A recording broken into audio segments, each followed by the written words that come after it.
Meu nome é Simone Sanfelice, eu sou professora universitária do curso de Letras e hoje eu vou falar um pouquinho sobre a obra Memórias Póstumas de Brás Cubas, do grande escritor brasileiro nosso, Machado de Assis.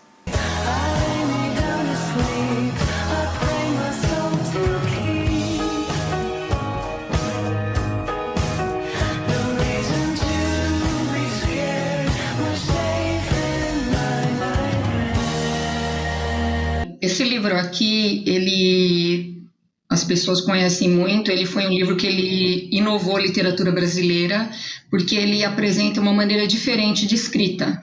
Então, é uma narrativa que não é linear, e é um autor que ele escreve a vida dele depois de morto. Tá? Então, é muito interessante, porque às vezes os alunos até confundem e falam, mas como ele escreve depois de morto, né? Porque geralmente o que a gente tem é um autor defunto, e aqui no caso a gente tem um defunto autor. E a escrita, então, é diferente, a começar pela dedicatória dele. Eu vou ler, tá? A dedicatória, como ele começa, que todo escritor, ele dedica a sua obra a alguma ou mais pessoas, então ele começa assim, ao verme que roeu primeiras frias carnes do meu cadáver, dedico como saudosa lembrança essas memórias póstumas. E além disso, tem vários itens que chamam atenção.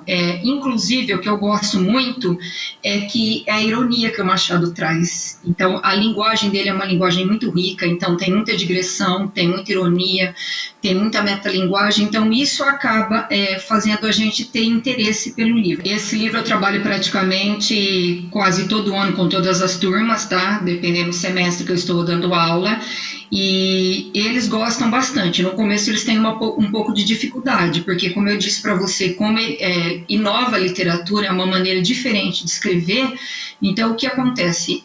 A gente tem que trabalhar também de uma forma diversificada, porque alguns alunos leem no começo e eles não entendem, eles acham muito difícil. Então o que eu faço? Primeiro eu exponho os alunos essa maneira diferente de escrever, explicar o que são esses recursos utilizados pelo autor, tanto a digressão como a metalinguagem e assim por diante, e para mostrar para eles conseguirem entender por quê. Porque, por exemplo, quando ele começa, ele inicia pela morte dele, e aí depois, em vez de ele falar depois, por exemplo, seguir uma ordem, essa ordem cronológica não tem, ele começa, então, ele fala do enterro dele, depois ele vai para a infância, ele vai para a velhice, ele volta para a fase adulta. Então, o que acontece? Você tem que, antes do aluno propriamente começar a ler, você tem que mostrar para ele que ele tem que prestar muita atenção na maneira que o livro é estruturado. Eu acho que a fase romântica do Machado, os alunos, na verdade, o que acontece? Eles não gostam muito, apesar do brasileiro, da estética literária, o romantismo ser a estética que eles mais identificaram, eles preferem o realismo, porque o realismo próprio fala, ele está lidando com a realidade, então é mais algo próximo dos alunos. Então a gente percebe sim que eles têm mais facilidade e um interesse maior quando a gente trabalha com a obra realista do autor. Para mim, Memórias Póstumas, sim, é uma obra mais rica que Dom Casmurro.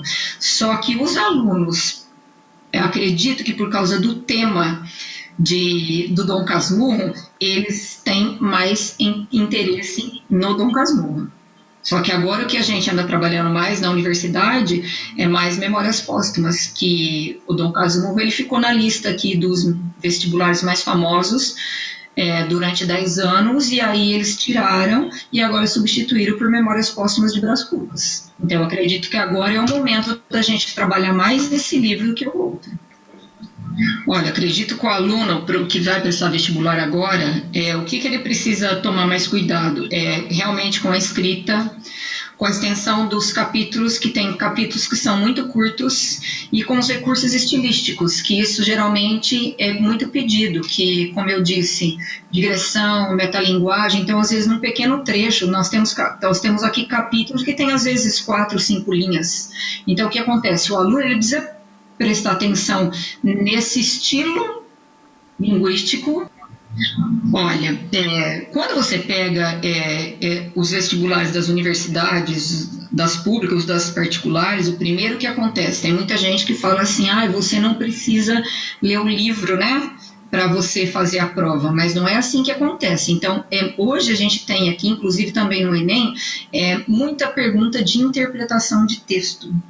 Então, o que acontece? Às vezes, eles te dão até um trecho da obra, e pelo trecho da obra você consegue identificar o que o autor queria dizer, sem você entrar propriamente na literatura. É mais interpretação de texto.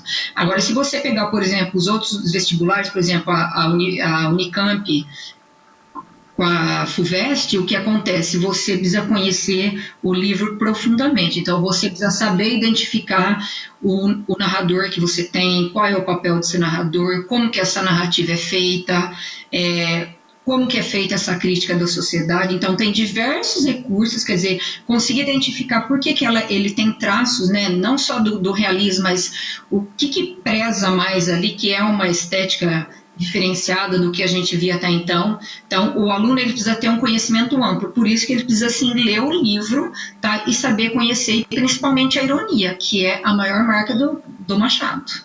Quando a gente vai trabalhar uma obra, a biografia do autor, no caso da prosa, que a gente está falando da prosa, ela é praticamente o que menos interessa. Os vestibulares não pedem praticamente biografia, muito difícil você encontrar isso. Tá? Então, o que o aluno precisa conhecer? Precisa conhecer a obra em si, não a biografia do autor. Tá? E quando você vai trabalhar, por exemplo, como eu trabalho na faculdade, que daí é no curso de letras, é direcionado para um outro público, o que acontece? Aí sim a gente vai trabalhar a biografia, porque muitos autores, a biografia está muito relacionada com a obra. Agora, no caso do Machado, para o aluno que vai prestar vestibular, ele não tem que conhecer a vida do autor, isso não interessa, isso é um detalhe que você pode falar, então ele tem essa maneira de escrever porque aconteceu determinado fato na história dele. No caso dos vestibulares, eu acredito que não, ele precisa realmente conhecer a obra em si, não a biografia do autor. Olha, contou essa história com uma obra, eu acredito sim que o aluno precisa ter conhecimento, é muito importante, porque quando a gente estuda literatura, a gente acaba envolvendo história. Então, é uma época que acontece que, como a gente fala muito para os alunos, né, no ensino médio, a emoção dá lugar para a razão. Então, o que acontece? A elite brasileira, ou seja, a burguesia no romantismo, ela já tinha subido ao poder. Então, agora é uma época de estabilidade, tanto econômica como social, mas o que acontece? Tem uma nova maneira de enxergar o mundo. Então, isso tem a ver com o contexto. Então, os alunos precisam, sim, eles vão saber o que acontecia na época para eles entenderem melhor a história. Não tem como. Por exemplo, na obra, o protagonista, que é o Brás Cubas, o pai dele, o que o pai dele almeja? O pai dele almeja que ele se torne deputado e que ele se case, porque na época é o que a sociedade pregava. Então, quem fazia parte da elite tinha sim que fazer isso. Tinha que ter um cargo na política, tinha que ter dinheiro, uma boa condição financeira e principalmente um cargo na política. Então, era isso que eles davam valor na época. Então, o aluno precisa, sim, saber como que era a sociedade na época para você entender. Isso não é só essa obra, isso é praticamente qualquer obra literária, prosa que você for ler, até a poesia precisa ter um conhecimento, sim, do contexto histórico para você entender a obra. Eu acho que para ler o Machado, quem fosse realmente começar, deveria começar pelos contos ou pelas poesias, que já é do romantismo, os contos principalmente, que são os contos que começaram a ser publicados nos jornais, né? Quando eu fiz a minha dissertação, eu analisei 5 contos do Machado. Tem a Missa do Galo, que é um conto mais complexo, mas tem, por exemplo, O Anjo das Donzelas, tem Conto de Escola, que é um conto que às vezes a gente consegue trabalhar no ensino fundamental, a Cartomante. Eu acho que Conto de Escola e a Cartomante seriam estruturas mais simples para o aluno começar a ler Machado. Então, eu me chamo Leomares Aires e hoje eu vou falar um bocado sobre o livro Dois Irmãos, do Milton Atum.